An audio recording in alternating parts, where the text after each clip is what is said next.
Hello everyone and welcome to the Language Wolf. Today we're gonna see a comparison of several translations of the famous book The Little Prince. Just out of curiosity, I'm also gonna count the words and characters that each language needs to express the same. I won't be focusing much on the original version since I don't speak French at all, but I am a native Spanish and I do know the other languages to some extent. Nevertheless, I included French in the character and word count just for fun. Tell me in the comments about other books, films, or anything that you would like to see in future videos. And please consider to subscribe if you like this video. The title of the book itself is nothing special. In all languages it consists of an article, the noun prince, and the adjective little. Just like the original, Le Petit Prince. In Spanish, however, the title was translated by using the diminutive form of the word príncipe, principito. Also interesting to see that in all languages but English, there is a specific article for masculine nouns, whereas English has just one for all genders. So far, Italian is the language that needed the most characters, followed by English, German, and French, and Spanish in the last position. On the other side, the word count is 3 for all languages and 2 for Spanish. Not too much to see here, but this will get interesting from the first sentence of the book. First, I want to focus on the word grown-up, which is different in every language. The word adult in English or adulto in Spanish and Italian are probably the most common word for a person over 18. But in all translations, they opted for words that are more often used when talking to children, like grande, mayor, or grown-up. In the original French, the word adulte is not used either. Instead, the author chose to say personne grande, literally big people. The German word Erwachsene is mostly used in every context, since there is no clear synonym as far as I know. To refer to the past, all of these languages except Spanish use the word meaning one time or once. It could also be used in Spanish, but in this case the chosen word was primero, meaning first. Just a few more comments about these examples. In all 4 cases, there is a particle or pronoun at the end that links the second sentence with the first one. The verb remember in English or Spanish recordar are not reflexive, unlike ricordarsi in Italian, which in this case is, or sich erinnern in German, which is always reflexive. In the character count, we can see that French actually needed a lot more space, even more than 30 characters, in comparison with English and Spanish, just to convey the same. It is also interesting to see that even though French and Italian needed the same amount of words, the Italian version was significantly shorter. In the total count, we can see that French is taking the lead so far because of the super long last sentence, and Spanish on the other side is falling behind, needing 35 characters and 5 words less than the original French version. The word count so far is quite equal, with only 5 words separating French and Spanish. What is essential is invisible to the eye. We have all heard this sentence in our languages. It's so famous that you can actually say it, and everyone will know where it comes from.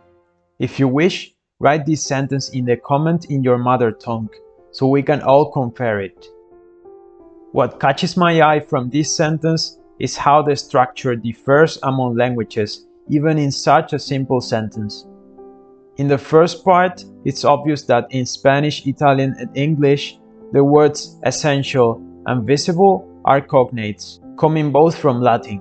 In German, on the other side, sichtbar and wesentlich are of Germanic origin. This is just an example of how much Latin and French vocabulary influence English. German is also influenced by it, but not to that extent. In the original version that you can see here, the sentence starts with an article and the word essentiel. The equivalent in English would be the essential, but English requires something more to be idiomatic, either the essential thing or what is essential. In all three other languages, this construction is perfectly fine. In the last part, agli occhi or a los ojos uses the preposition equivalent to to in English. On the other side, German uses für, equivalent of for in English or pour in French, which is actually used in the original version. The word eyes is plural in the original and in all languages but one. English stands out by using the singular form. In this sentence there are obviously no big differences, since the phrase is quite short and simple. Italian is the one that needs the least words just because of how efficiently you can make contractions in Italian. There are two only in the last sentence. In the total count, we can see no big changes in the word count, while in the character count, German has overcome Italian and is now at second place after the original French. Spanish was once again the language that needed the least space and is falling behind even more. For me, this sentence is the evidence of how sometimes Germanic languages can be more straightforward to convey an idea than Romance languages. The structure quello que or lo que, meaning that what, is somehow more complicated than what makes or es macht, meaning it makes. In Italian, German, and English, the second part of the sentence is almost identical, with a verb make, machen or rendere, and then the word beautiful in those respective languages. The biggest difference here maybe is that in Italian there is a più, meaning more, which is not present in all the other versions. In Spanish, on the other side, the verb embellecer is used, meaning embellish. This is, I believe, not used in all the translations in Spanish. In my opinion, hacer más bonito would be a perfectly valid choice, also literally meaning makes more beautiful, like in Italian. Regarding the verb hide, this is an example of how the verb moves to the end of the sentence in German, in a Nebensatz or subordinate clause. In the other languages, the structure tends to be more free. For example, in Spanish, you could move it around depending on what you want to highlight. The Germanic words somewhere or irgendwo in German are so short and concise. In Romance languages, this has to be conveyed by using an expression, in this case, da qualche parte or en cualquier parte, both literally meaning at any place. There are shorter ways to express this in both Italian and Spanish, but this was somehow the choice of the translator, and I think it sounds beautiful and idiomatic. I reckon the most interesting thing about this sentence is that Italian and Spanish, unlike German, were not very efficient. The German version needed not only 16 characters less than Italian, but also 4 words less. German is well known for the length of the words and sentences, but this sentence was the opposite. Italian is now claiming the second position back from German. The original French version is still the longest in characters, but not by much, and is now second in words, after Italian. Even Spanish has overcome German in the word count, and now German surprisingly proves to be the most efficient in terms of words to convey the same idea. In this sentence, at first glance, we can see that in English and German, the sentence is longer than in Romance languages, although they also convey more information. In Spanish, instead of using the equivalent of I must, like all the other languages do, the translator chose es necesario, meaning it's necessary. When talking about the caterpillars, the Italian version stands out a little, since it omits 2 or 3 and just says qualche, meaning some. In the second sentence, we can see that in Italian and Spanish, the verb conocer or conoscere, meaning meet, is not as complex and long as become acquainted with.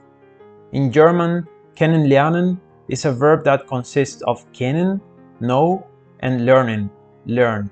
and it basically means meet for the first time. The word for butterfly is of course different in all languages, and it's always a long word. In English, the presence of maybe makes the sentence more poetic or idiomatic, but it is certainly not necessary and not present in the original French. It's also interesting that in Spanish and English, a verb meaning wish is used, whereas in Italian and German, the verb wollen or volere, which are probably cognates by the way, mean want. But want and wish can be interchangeable many times. There is no significant difference in meaning. To me, it's not very surprising that in this case Germanic languages, and specifically English, need more space and words to convey this.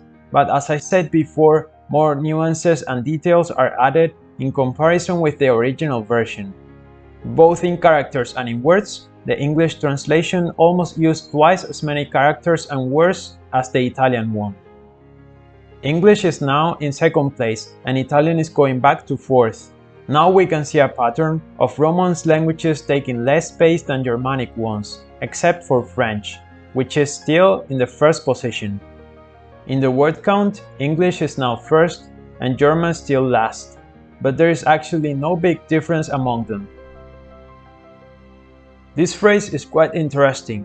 In the first part, we can see that in the last three languages, the sentence consists of the word when, a mystery or the mystery in Italian and Spanish, and then the verb to be and an adjective.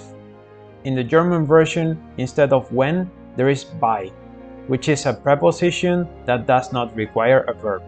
The adjective changes depending on the translation, but in this case, they mean impenetrable in Italian and big in Spanish, which is probably overly simplified. In other translations, I saw the word impressionante, impressive, in both languages. In German, rätselhaft means mysterious, and beeindruckend is an adverb meaning impressively, therefore impressively mysterious. The original French version uses the equivalent of impressive, and therefore German is the closest one in terms of meaning. The second part starts with one does not dare. In three of these languages this construction is kept. This part is again simpler in Spanish, meaning it's impossible, but it's not worse in my opinion. The verb disobey, as we can see, is a cognate in Romance languages and English, but again not in German. Widersprechen also means to contradict or to oppose. Here we can see that in this sentence, probably because of adding an adverb, German is number one in characters and English is the one at the bottom. In the word count, it's almost 10 for all, but Spanish, as I said, was simpler and shorter this time. In the total count, we can see that because of the short length of the English sentence, it is now in third position and German is now second and getting close to French. No order change in the word count though, since 10 or 9 were added to all of them, no big difference. In this example, it is obvious that this segment consists of two phrases in all languages but in German, that has 3, separated by commas. All languages use the word succeed or similar, just like the original French, meaning achieve or succeed. The word judge is used in these 3 languages, but the German translator opted for a more complicated version, ein Urteil zu fällen, meaning pass judgment. The word yourself and sich selbst are cognates in English and German, and are placed in between other elements of the phrase, while the equivalents in Roman languages are placed at the end of the sentence. We can guess that every translator would choose the most natural word order depending on the context. At the end, the English version added this man of true wisdom instead of just wise man. It sounds great in my opinion. While in Italian and Spanish, you don't even need to add the word man, it's implicit in the word wise, exactly as in French. German weiser Mann, literally wise man, adds a wirklich before it, which means really wise man. In this sentence, we can see how Romance languages sometimes can express the same thing in less time and space than Germanic ones. And I think that in this case the meaning is exactly the same. German even used 4 more words than the original, maybe also trying to add some beauty to the sentence. In the total count, the Germanic languages are now leading the list, and now Germanic and Romance languages are clearly separated. In the word count, the difference between German and Spanish is 10 words, just after 6 sentences. In this last sentence, we can see a few interesting details.